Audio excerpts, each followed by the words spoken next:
శ్రీ గురుభ్యో నమః. గురు బ్రహ్మ గురు విష్ణు గురుదేవ మహేశ్వర గురు సాక్షాత్ పరబ్రహ్మ తస్మై శ్రీ గురవే నమః. సదాశివ సమారంభం వ్యాసశంకర మధ్యమాం అస్మదాచార్య పర్యంతం వందే గురు పరంపరాం. అపార కరుణాసింధం జ్ఞానతం శాంతరూపణం శ్రీ చంద్రశేఖర గురుం ప్రణమామ్హం. నారాయణం నమస్కృత్య నరం చైవ నరోత్తమం దేవీం సరస్వతీం వ్యాసం తతో జయముదీరయేత్. శ్రీ గురుభ్యో నమః. జగద్గురు బోధలు ఇప్పుడు ఎపిసోడ్ 69 చెప్పుకోవాలి. 68లో ఏం చెప్పుకున్నామంటే, శ్రీశైలం అంటే అభిమానము, ఆ చోటన ఉండిపోదామన్న సంకల్పం కలిగిందంటే ఆశ్చర్యమేముంది. అది ఇప్పుడు శ్రీ కాంచీయతి శ్రీ హరి సాంబశివ శాస్త్రి, శ్రీ కాంచీయతులు జగద్గురు శ్రీ శ్రీ శ్రీ చంద్రశేఖరేంద్ర సరస్వతి స్వామి వారు స్ఫూర్తికి వచ్చినప్పుడు బహుముఖములుగా కాంతిపుంజం విరజిమ్మే తేజోమయ మూర్తి ఒకటి భక్తుల హృదయాల్లో గోచరం అవుతుంది. శాంత పవనము అచింత్య వైభవం ఆ ముఖదీప్తిలో ప్రస్ఫుటమవుతుంది. స్మిత పూర్వభాషి రాఘవాహ అన్న సూక్తిని స్ఫురణకు తెచ్చే మందస్మిత వదనం ఆ మూర్తికి అమూల్యమైన సహజ అలంకారం.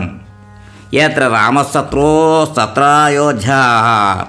ఈ శ్రీచరణులు నిలిచిన చోటు శ్రీనిలయం, అదే ఒక దివ్యదేవ తీర్థం, పవిత్ర యాత్రాస్థలం. అతడి ప్రశాంత రమణీయ వాతావరణం నెలకొని ఉంటుంది. అతడి చేరిటి భక్తులకు శాంతమిదమాశ్రమ పదం అన్న భావన కలుగకమానదు. వాడవాడల నుండి ఎందరెందరో ఆర్తులు, జిజ్ఞాసులు, అర్థార్థులు, తత్వవేత్తలు శ్రీచరణులుగా దర్శనభాగ్యం అపేక్షించి నిత్యం వస్తూ ఉంటారు.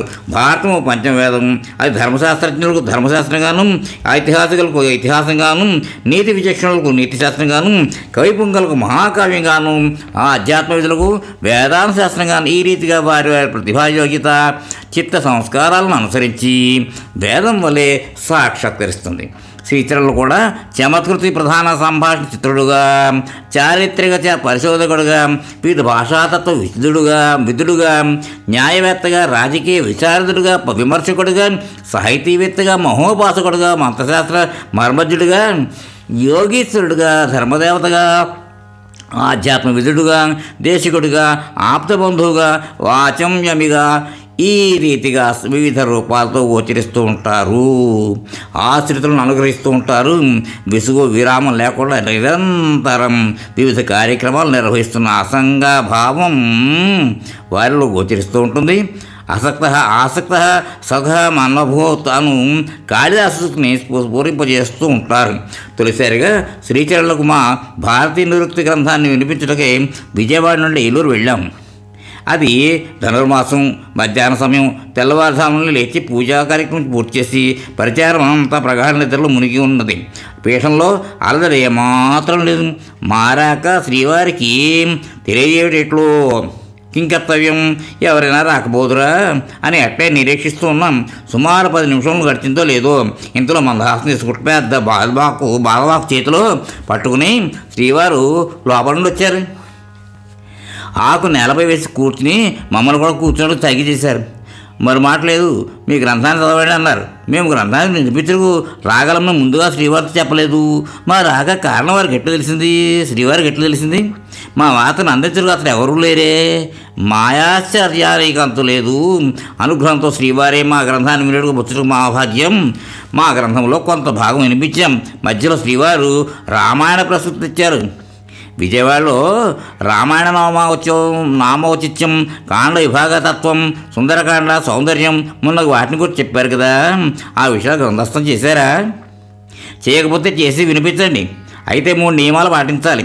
గ్రంథరచన మీ అహంకారాన్ని పెంపొందించకూడదు, పరనింద ఉండకూడదు, గ్రంథరచనతో ధనార్జన చేయరాదు. ఈ నియమాలు పాటిస్తూ గ్రంథరచన చేసి వేదమాతృ సేవ చేయండి అని ఆదేశించారు. అవకాశం ఉన్నప్పుడల్లా మీ గ్రంథాన్ని వినిపిస్తూ ఉండండి అని చెప్పి నవ్వుతూ లేచారు. మా భారతీయ నిరుక్తి గ్రంథాన్ని వినిపించడానికి కంచి వెళ్ళాం. సావకాశంగా 15 రోజులు మా గ్రంథం విన్నారు.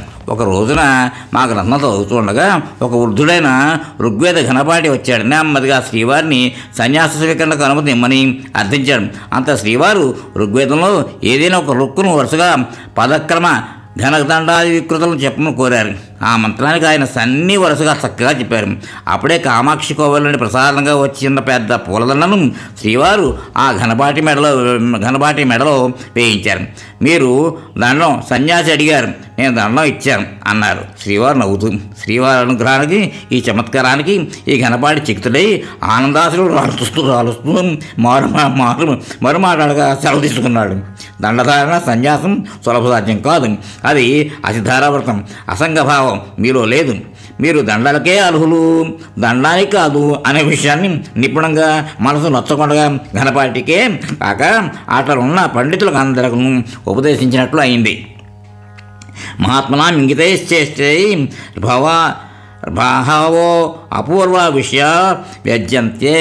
ఒకనాడు స్వాహా ప్రకరణం చదువుతూ ఉన్నాం. ఈ శబ్దం హోమవాచి సంకేత శబ్దంగా పరిగణించబడుతుంది. కానీ ఇది పరదేవతకు వేదమునకు కూడా వాచకం. వేదమే తనకు స్వాహ స్వధ వివరించుకున్నది అంటూ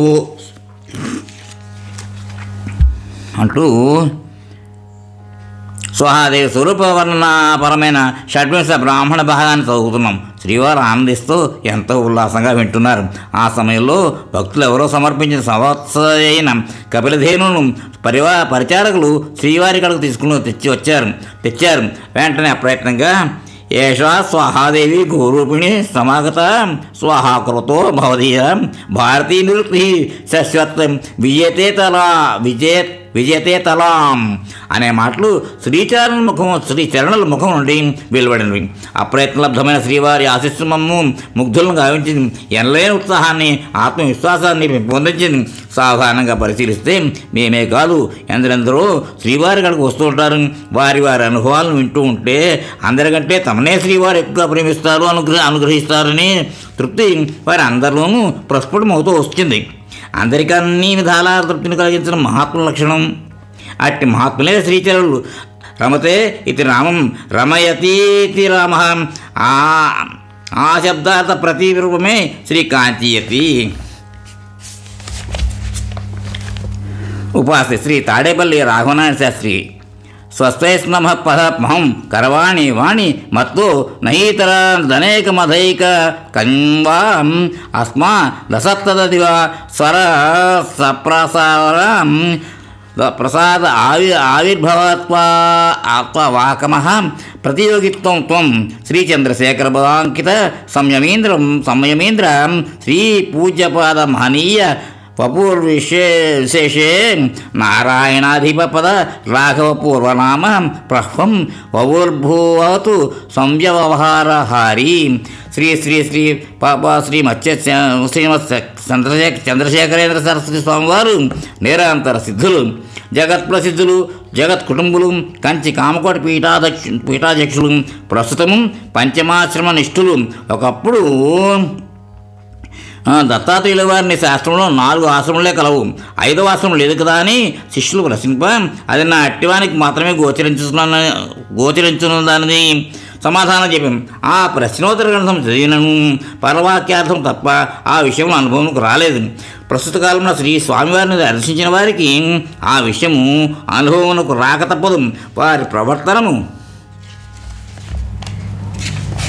మనం అర్థం చేసుకోవడం కష్టం. కానీ లోకమంతా స్వామివారికి నా యందు ఎక్కువ వాత్సల్యమని చెప్పుకుంటూ ఉందరు.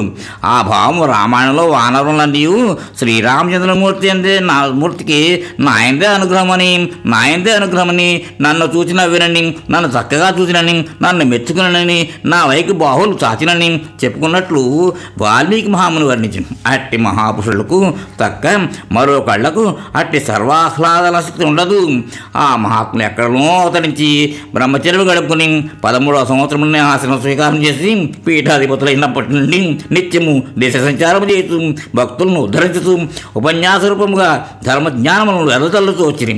వారి వాచకమందరి స్వప్రభావం నిత్య సత్యమైనది కనుక విన్నదే అని చెప్పక తప్పదు. లోకంలో ఉపన్యాస ధోరణుల మాదిరి వెంటనే జారిపోకుండా బుద్ధిమంతులు సంగ్రహించి భాషాంతరములు కూర్చి భారతమును వ్యాప్తిని అందించి ఆ ఉపన్యాసములన్నీ ఒక ముఖంలో తెచ్చి తెలుగు భాషలో గ్రంథరూపముగా సాధనా గ్రంథమండలి వారు ఇంతవరకు 9 భాగం ప్రకటించి ఇది 10వ భాగం.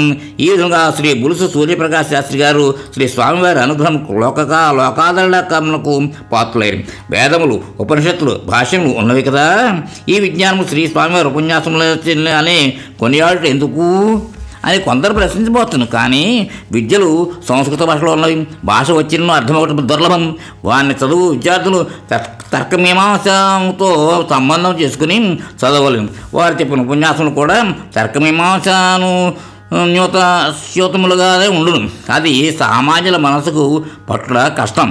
శ్రీ స్వామివారను గురుప్రసాదం పొంది కైకొన్న విద్యను అనుభవించి తమ అనుభవమును తేటమాటలతో వెల్లడించిరి.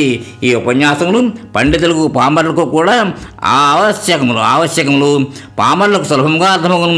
పండితులకు తమ అనుభవం సరిగాదా అని రుజువు చూసుకోవడానికి ఉపయోగించను. శ్రీ స్వామివారి ఉపన్యాస ధోరణిలో లోకజ్ఞానం, శాస్త్రజ్ఞానం, ధర్మజ్ఞానం, బ్రహ్మజ్ఞానం కూడా నేనని వెలువడుతూ ఉండను.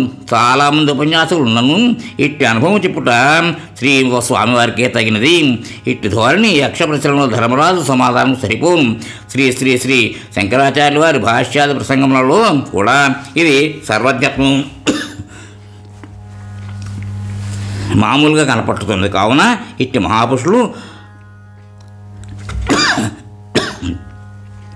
అగతికులకు గతి కల్పింప అవతరించుతుందరు. ఆ దృష్టితో ఈ ఉపన్యాస సంపుటమును పఠించి సర్వశాస్త్రసారమైన అనుభవం పొంది భక్తులెల్లరూ కృతార్థులు అయ్యెదరుగాక. ఓం తత్సత్.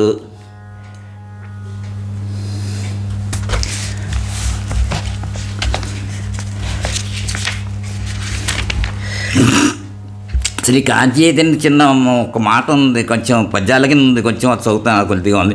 శ్రీ శంకరార్య పదమాశ్రిత మిద్దదీప్తం శ్రీ కామకోటి పదదేశిక మాప్త మాతబంధుం శ్రీ చంద్రశేఖర ముదార గుణం వరేణ్యం కాంచీ యతీంద్ర గురురాజమహం ప్రపజ్యే. శ్రీ చంద్రశేఖర పదాచ విలీన భృంగం శ్రీ దేవతా పద సరోరుహ సౌరభాజ్యం శ్రీ వేదవాంగ్మయ సముద్ధరణైక దీక్షం కాంచీ యతీంద్ర మనిషం మనసా స్మరామి. ధర్మోత్తరే పది చరంత మనల్పసత్వం భక్తాంశ ధర్మమహితే పథి చారయంతం బోధామృత ప్రశమితాఖిల తాపబృందం కాంచీయతీంద్ర మిహనౌమి జగద్గురుం తం అని ఇక్కడతో అయిపోయింది. ఈ యొక్క జగద్గురు బోధ 10వ వాల్యం కూడా ఈ వాటితోటి అంటే కంప్లీట్ అయిపోయింది. అది ఇవాళ రోజు అంటే గురువారం 14వ తారీఖు నవంబరు 2024. ఇక్కడికి ఎపిసోడ్స్ దీంతో కంప్లీట్ అయింది. అంటే 69వ ఎపిసోడ్ కంప్లీట్ అయింది. సర్వే జన లోకా సమస్త సుఖినో సర్వే జన సుఖినో భవంతు. ఓం శాంతి శాంతి శాంతి. మన కార్యక్రమాలు నచ్చితే ఒక లైక్ చేయండి, మాకు ఎంతో ఎంకరేజ్మెంట్గా ఉంటుంది. అలాగే కామెంట్ చేయండి. కామెంట్ చేస్తే మేము మంచి క్వాలిటీ కంటెంట్ అందించడానికి దోహదపడుతుంది. ఆడియోస్ని షేర్ చేయండి. ఆడియోని షేర్ చేస్తే మన ఛానల్ అభివృద్ధి చెందడానికి ఉపయోగపడుతుంది. ఇంతవరకు మన కార్యక్రమాన్ని చూస్తూ ఎంజాయ్ చేస్తున్నట్లయితే, ఒకవేళ సబ్స్క్రిప్షన్ కనుక చేయలేకపోతే ఇప్పుడే ఈ క్షణమే సబ్స్క్రైబ్ చేసుకుని ఆ పక్క నుండి బెల్ బటన్ మోగించండి. వినండి, వినిపించండి, వింటూనే ఉండండి. మోహనవాణి తెలుగు పోడ్కాస్ట్.